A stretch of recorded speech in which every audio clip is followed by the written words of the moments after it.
NDA కూటమి ప్రభుత్వం అన్నదాతలకు అండగా నిలుస్తోందని, రైతుల శ్రేయస్సే ప్రధాన ధ్యేయంగా పీఎస్సీఎస్ త్రిసభ్య కమిటీలు కూడా కృషి చేయాలని మైలవరం ఎమ్మెల్యే వసంత కృష్ణప్రసాద్ పేర్కొన్నారు.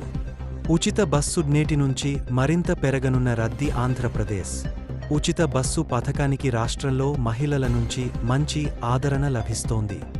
గుంటూరు జిల్లా మంగళగిరి తెలుగుదేశం పార్టీ టీడీపీ కేంద్ర కార్యాలయంలో జరిగిన ప్రజావేదిక కార్యక్రమంలో పాల్గొన్న మాజీ మంత్రి దేవినేని ఉమా, తిరువురు బైపాస్ రోడ్డులో సర్దార్ పాపన్న గౌడ్ విగ్రహాన్ని ఎమ్మెల్యే కొలికపూడితో కలిసి ఆవిష్కరించిన హీరో సుమన్.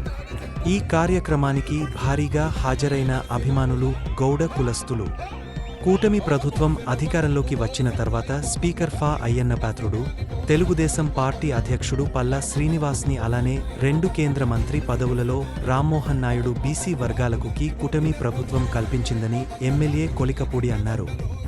బీసీలకు రాజ్యాధికారం లక్ష్యంగా చంద్రబాబు పని చేస్తున్నారని ఎమ్మెల్యే కొలికపూడి శ్రీనివాసరావు అన్నారు.